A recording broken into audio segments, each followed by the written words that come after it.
Olá, pessoal! Sejam todos muito bem-vindos ao nosso canal Foca na Fono. Você trabalha com aprendizagem? Se você é professor, psicopedagogo, fonoaudiólogo ou trabalha na clínica ou na escola com crianças que possam ter dificuldades de aprendizagem, você precisa entender sobre a dislexia. Quer saber um pouquinho mais? Eu vou te explicar tudinho nesse vídeo. Vem comigo e se você ainda não é inscrito no nosso canal, aproveita e clique aqui no link abaixo.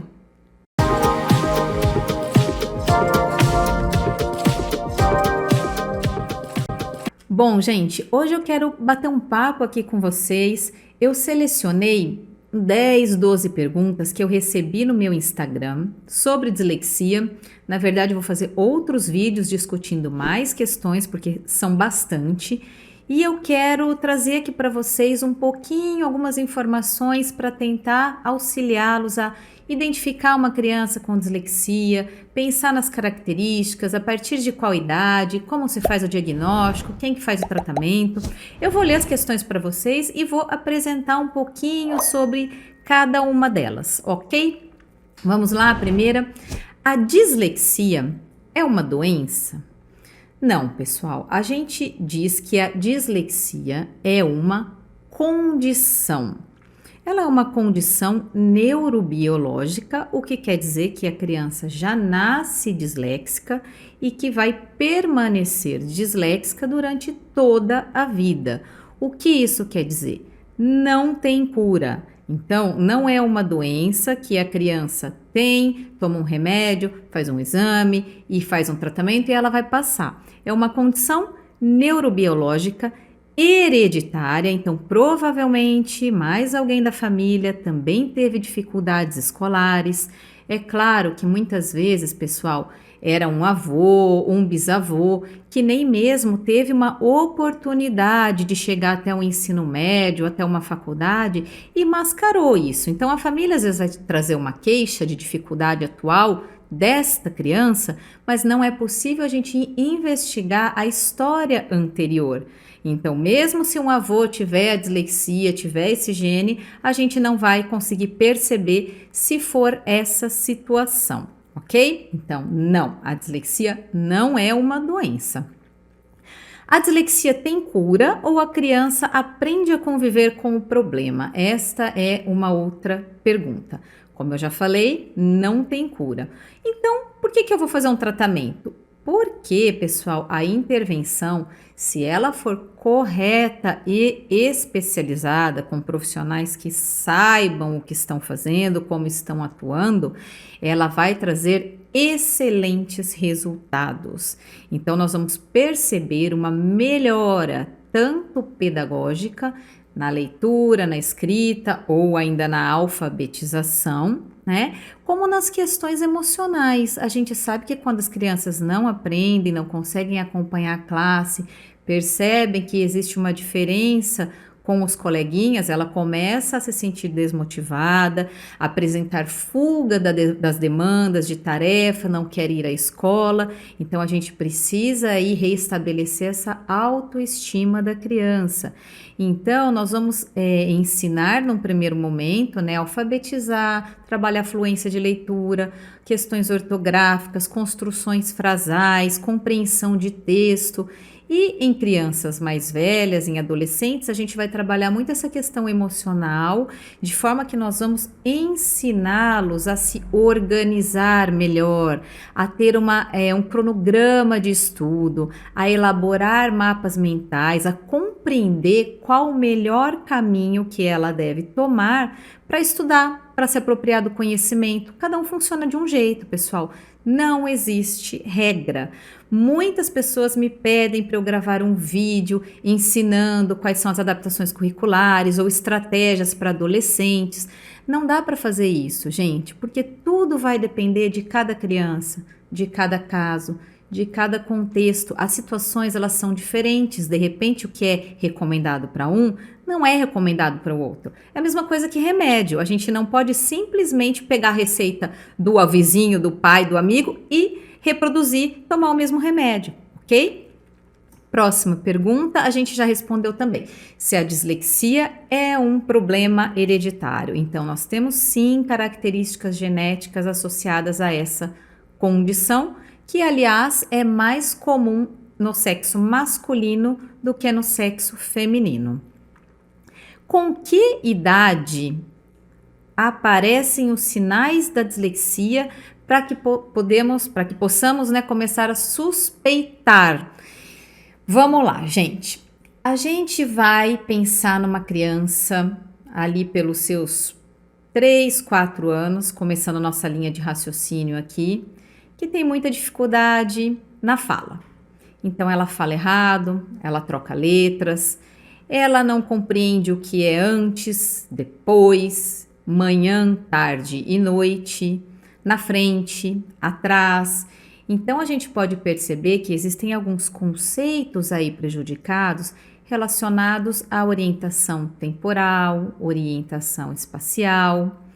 Muitas crianças têm dificuldade com escrever em cima de um pontilhado, pular corda, amarrar um sapato, abotoar a roupa, fechar um zíper. Então, uma inabilidade na coordenação motora fina. Algumas crianças que a gente pode suspeitar de dislexia, elas não conseguem recontar uma história oralmente, obedecendo aquela mesma sequência. Então, isso estamos falando da orientação temporal na organização dos fatos. É uma criança que não consegue brincar de rima.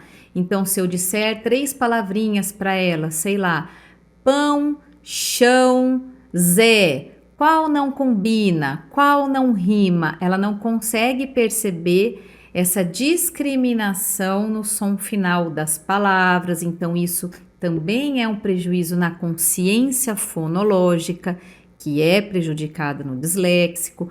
Então, nós podemos ver alguns sinais anteriores à alfabetização que me dão indícios, me dão sinais mesmo de que há um risco para a dislexia, ok? Isso só vai me deixar com a anteninha ligada, tá? Com a luzinha acesa, mas não quer dizer que seja um disléxico.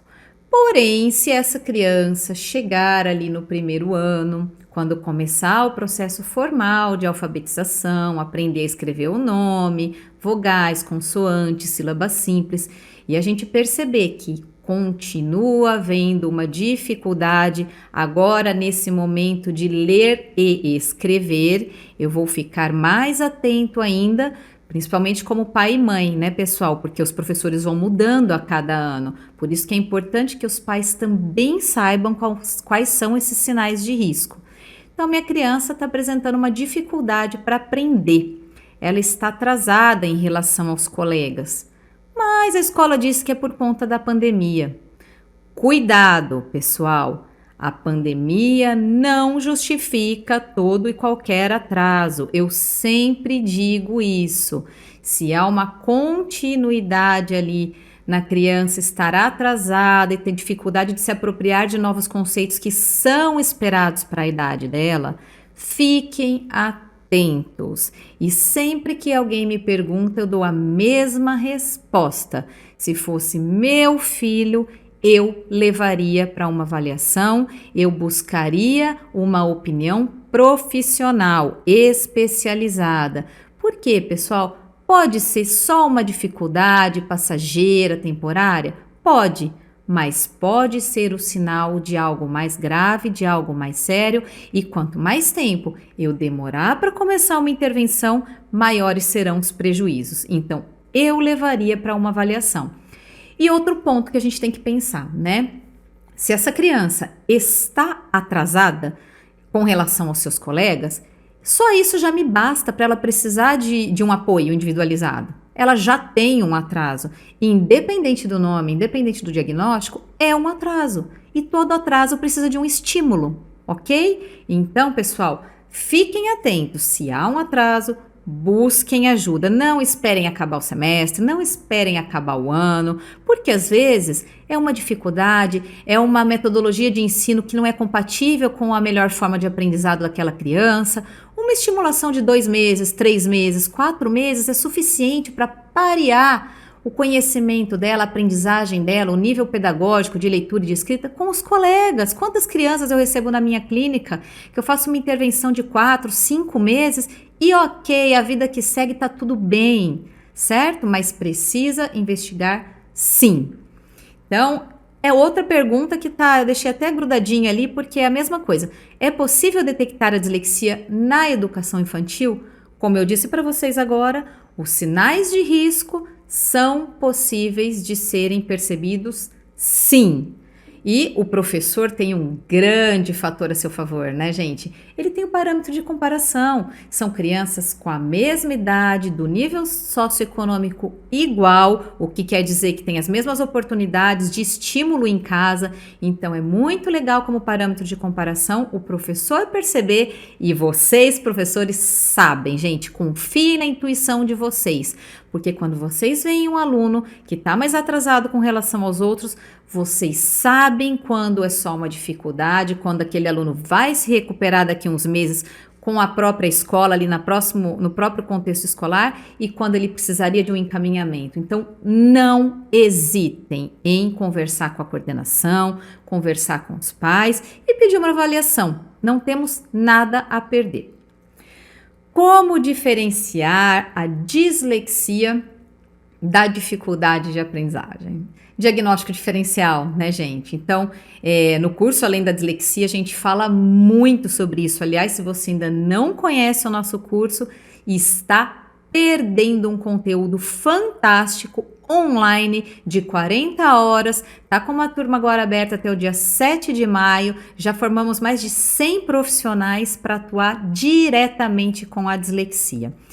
E como que a gente faz essa diferenciação? É claro que não é simples, é claro que ela é tão complexa que a gente vê vários profissionais comendo bola, atendendo crianças como se fosse dificuldade e depois de meses, gente, meses sem evolução, o pai procura um profissional especializado que na hora percebe que essa criança tem algo a mais e nunca foi visto.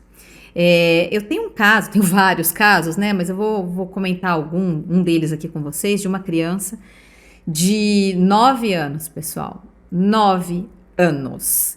Ele ficou durante 1 ano com acompanhamento psicopedagógico. Essa criança, durante 1 ano com acompanhamento psicopedagógico, em escola particular, no 3º ou 4º ano, não me recordo, isso já faz algum tempo, não tinha evolução. E os pais chegaram até mim pelo encaminhamento de uma neuropsicóloga e de uma neuropediatra para fazer o diagnóstico diferencial de dislexia. Esse caso não é da minha cidade, me sinto muito à vontade para comentar, né, porque ele não é daqui. E o que aconteceu, gente? Essa psicopedagoga comeu bola, né? Essa criança tinha um histórico positivo do irmão mais velho com TDAH e dislexia, tá? Essa criança teve uma dificuldade na alfabetização tremenda. Ela estava com 9 anos, começando a ler palavras com sílabas regulares, sílabas simples, né? E não é normal. Não é normal. Não tem pandemia na história, isso não tem como você justificar pelas aulas online, não existe esse tipo de justificativa. E ele perdeu ali 1 ano da vida dele, tendo intervenção 2 vezes por semana com um profissional que não sabia o que estava fazendo, gente. Ele nem sequer desconfiou que poderia ser um transtorno da aprendizagem. E essa criança tem descalculia também. Esse profissional provavelmente nem sabe o que é dislexia, né? E tudo bem, gente. Ninguém é obrigado a saber tudo. Mas, por exemplo, sou fonoaudióloga e psicopedagoga. Se chega para mim um paciente com queixa de voz, com queixa de gagueira, tudo isso, pessoal, são patologias da área de fonoaudiologia. O que eu vou fazer enquanto fonoaudióloga, especializada em educação, fonoaudiologia educacional, doutora em educação? Eu não vou atender. Eu não vou atender. Eu fiz opções na minha carreira. Eu trabalho com aprendizagem, eu trabalho com linguagem. Eu não atendo na minha clínica pacientes com queixa de voz, pacientes com gagueira, pacientes com deficiência auditiva, pacientes com disfagia.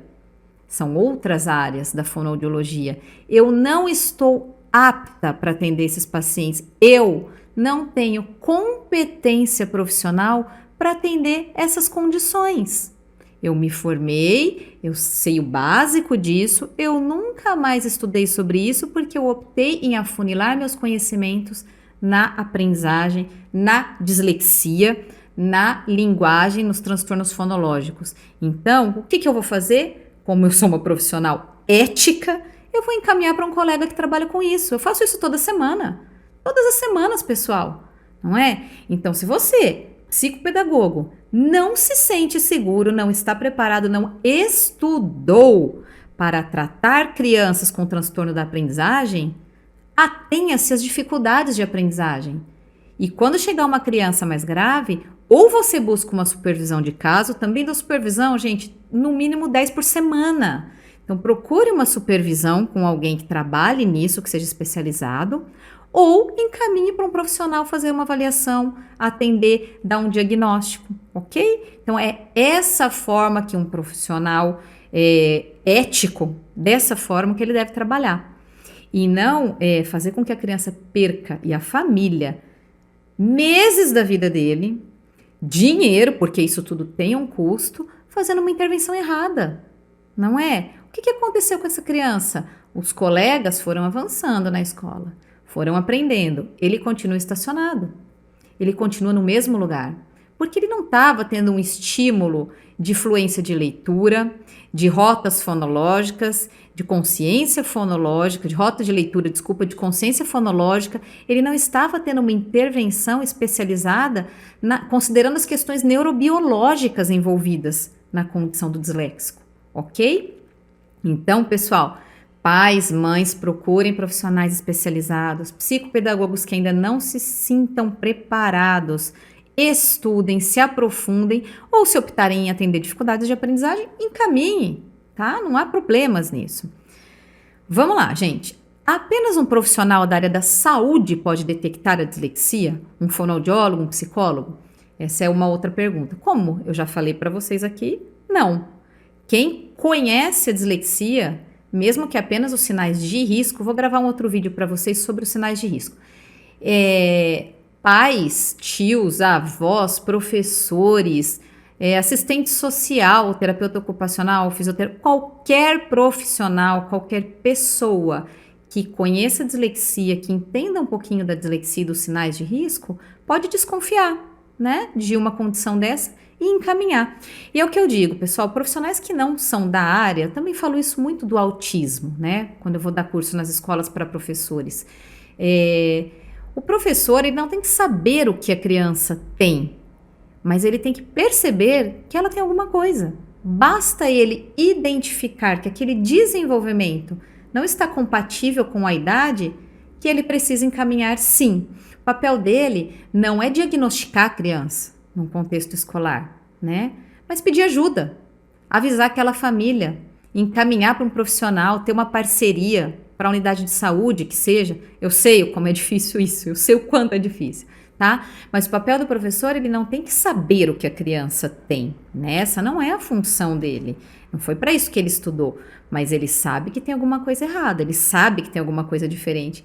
E vocês sabem, gente, vocês sabem, desde aquela criança com atraso de fala, eu trabalhei 20 anos na Secretaria da Educação, tive a felicidade de inúmeras vezes ser chamados pelos professores da rede que perceberam que a criança tinha um atraso e numa investigação especializada nós descobrimos crianças com deficiência auditiva com 5, 4 anos que nunca havia sido percebido em casa, crianças autistas, isso foi muito comum, crianças com dislexia numa idade mais avançada.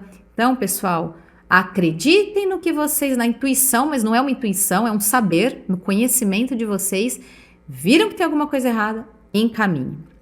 Próxima pergunta.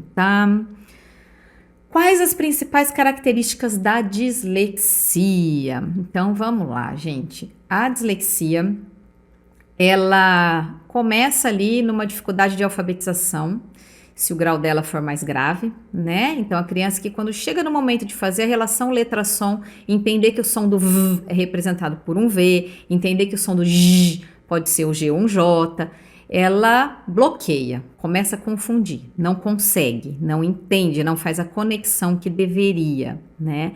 E aí essa dificuldade começa na alfabetização.